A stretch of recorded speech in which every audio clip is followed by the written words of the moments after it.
নমস্কার প্রিয় দর্শক বন্ধুদের, প্রত্যেককে স্বাগত জানাই রূপজাহি চ্যানেলের বিশেষ পর্বে। বন্ধু, কেমন আছেন প্রত্যেকে?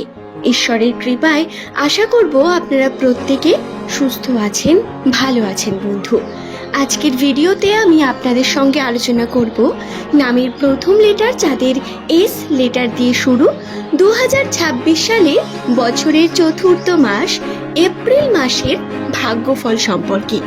এই এপ্রিল মাসে বেশ কিছু বড় বড় পরিবর্তন আপনাদের রাশিচক্রে অবস্থান করছে। কিছু সুখবর, রাশিতে অবস্থিত কিছু বাধা বিপত্তি, প্রত্যেকটি খুঁটিনাটি বিষয় এই ভিডিও থেকে আপনারা বিস্তারে জানতে পারবেন। সুতরাং অনুরোধ করব, ভিডিওটি অবশ্যই সম্পূর্ণ মনোযোগ সহকারে শেষ পর্যন্ত দেখুন।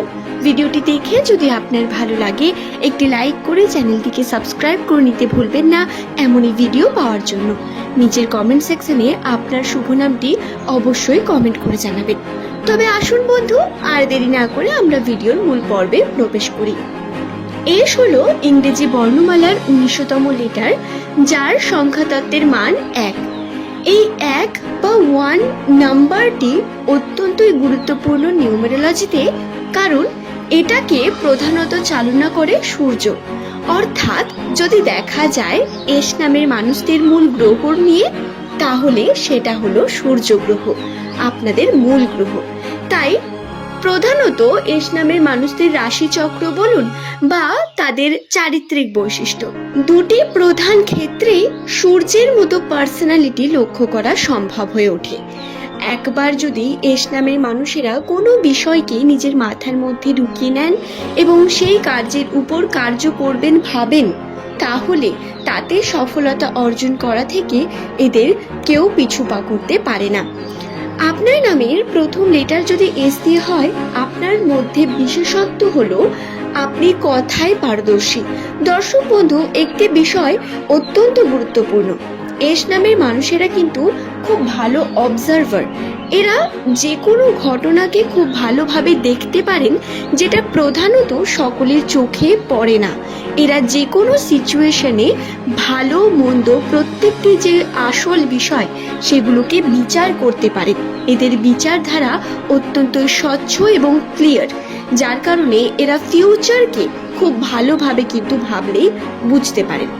আপনার মনে এরকম প্রশ্ন আসবে যে আমার ফিউচারে কি আছে, আমার ভাগ্যচক্রে কি আছে, কি হতে চলেছে। তাহলে আপনাকে বলি, একটু আপনি মনোযোগ সহকারে নিজের জীবনের বিভিন্ন দিকগুলো নিয়ে ভাবুন এবং ফিউচার নিয়ে ভাবুন।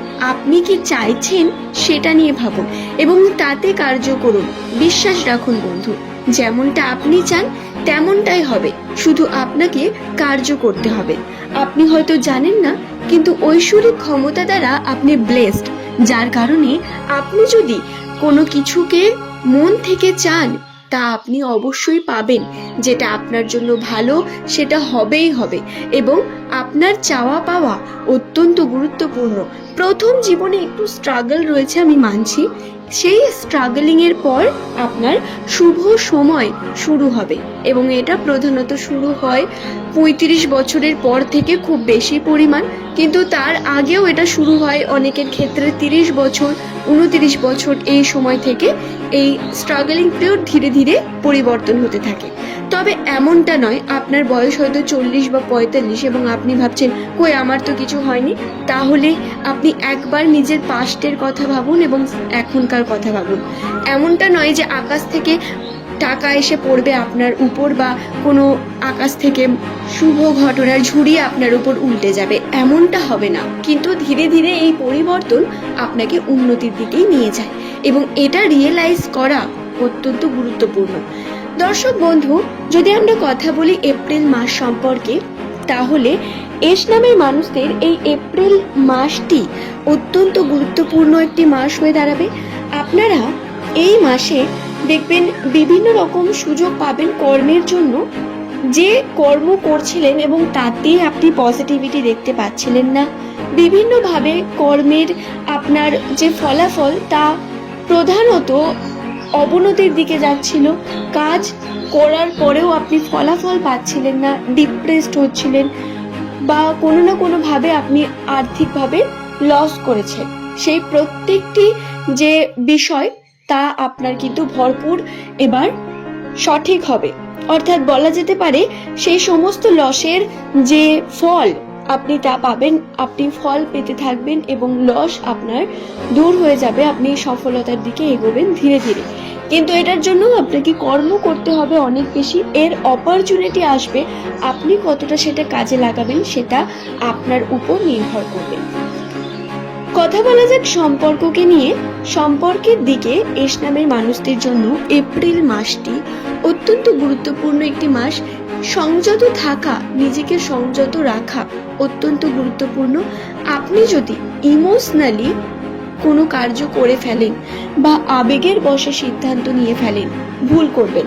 এই সময় নিজের উন্নতির জন্য, নিজের কর্মের উন্নতির জন্য যদি আপনি হাতে টাকা পয়সা রাখতে চান বা যদি নিজের আর্থিক উন্নতি ঘটাতে চান, এক্ষেত্রে সম্পর্ককেও আপনাকে প্রায়োরিটি দিতে হবে, প্র্যাকটিক্যালি সিদ্ধান্ত নিতে হবে। আপনি ইমোশনালি ডিস্টার্ব আর কর্মকে সঠিকভাবে করবেন ভাববেন, এটা হবে না। আপনাকে প্র্যাকটিক্যালি সিদ্ধান্ত নিয়ে কর্ম করে যেতে হবে, কর্মকে সময় দিতে হবে, তবেই আপনি তার সঠিক ফলাফল পাবেন। আমি আবারও বলি, এই এপ্রিল মাসে অপরচুনিটি আসবে, এই অপরচুনিটি কাজে লাগানো আপনাদের জন্য অনেক বেশি গুরুত্বপূর্ণ। এরকম সুযোগ বারবার আসবে না। আবার এমনটাও নয় যে অপরচুনিটি আসছে মানে আপনাকে সবকিছু ছেড়ে দিয়ে শুধু কাজই করে যেতে হবে, বরং ব্যালেন্স করে চলতে হবে অনেক কিছু এবং সিদ্ধান্ত নিতে হবে। আমি আপনাদের একটি বিষয়ে এক্ষেত্রে সাবধান করব, যে কোনো সিদ্ধান্ত নেওয়ার আগে সেটা নিয়ে চিন্তা ভাবনা করুন এবং সেটা নিয়ে প্রপারলি একটা প্ল্যানিং করুন, তারপরে যে কোনো সিদ্ধান্ত নিন। আপনি হুটহাট তাড়াহুড়ো করে কোনো ভুল সিদ্ধান্ত নিয়ে ভুল পথে এগিয়ে যাবেন না, এতে সমস্যা হতে পারে। আচ্ছা, আর্থিক দিক থেকে ইনভেস্টমেন্টের কথা যদি বলি, তো ইনভেস্টমেন্টের দিকে কিন্তু পজিটিভিটি রয়েছে। আপনারা যারা ইনভেস্ট করতে চাইছেন তারা ইনভেস্ট করতে পারেন, কিন্তু এটাও প্রপার প্ল্যানিং এর সঙ্গে। আমি বললাম এই মাসে অপরচুনিটি আসবে, কিন্তু এই অপরচুনিটি আপনাকে সবসময় লাভবানই করবে তা কিন্তু নয়। আপনাকে কর্মের দিকে এগিয়ে নিয়ে যাবে, যা আপনাকে নতুন কিছু শেখাবে, আপনার মেন্টালি অনেক বেশি উন্নতি হতে চলেছে, তার জন্য তৈরি থাকুন। দর্শক বন্ধু, এই মাসে পতনও রয়েছে অনেক। আপনি যদি ভাবেন কেবল উত্থান ঘটবে, তা কিন্তু নয়। পতন হবে আপনার ইমোশনের। আপনার হাতে টাকা পয়সা খুব একটা থাকবে না, নেই নেই করে চলবে মাসটি, এবং টাকা পয়সা সেভিং যেটা করতে চাইছেন সেটাও কিন্তু স্থগিত থাকবে, বা কোনো না কোনো ভাবে টাকা পয়সা হাতে আসবে না, এটা হবে। টাকা পয়সার দিক থেকে একটু স্ট্রাগল করতে হতে পারে, এটা নিয়ে আপনারা কিন্তু ঠিকঠাক ভাবে ভেবে থাকবেন এবং অপ্রয়োজনীয় খরচাগুলো থেকে যত দূরে থাকবেন ততই আপনাদের জন্য মঙ্গল। এই সময় কিছু অপ্রয়োজনীয় খরচা আপনার মধ্যে আসতে পারে, কিছু ইচ্ছা শখ যেগুলো আসতে পারে। অবশ্যই আমি বলবো না শখ পূরণ করবেন না বা নিজের ইচ্ছা পূরণ করবেন না, করুন, কিন্তু অপ্রয়োজনীয় খরচা যেগুলো সেগুলো থেকে বেরিয়ে আসার চেষ্টা করলে আপনারা ভালো করবেন। তো আশা করছি বিষয়টি বোঝাতে পারলাম। রাশির প্রত্যেকটি বিষয় আমি আপনাদের জানালাম, নিউমারোলজি থেকে এস নামের মানুষদের জন্য বর্ণিত বিষয়গুলি আমি আপনাদের কাছে তুলে ধরলাম। ভিডিওটি আপনাদের কেমন লাগলো সেটি নিচের কমেন্ট সেকশনে অবশ্যই কমেন্ট করে জানাবেন। আজকের ভিডিওর এই পর্ব এই পর্যন্তই। পরের দিন নতুন ভিডিও নিয়ে আপনাদের কাছে আবারও হাজির হয়ে যাব বন্ধু। সকলের সুস্থতা মঙ্গল কামনা করি।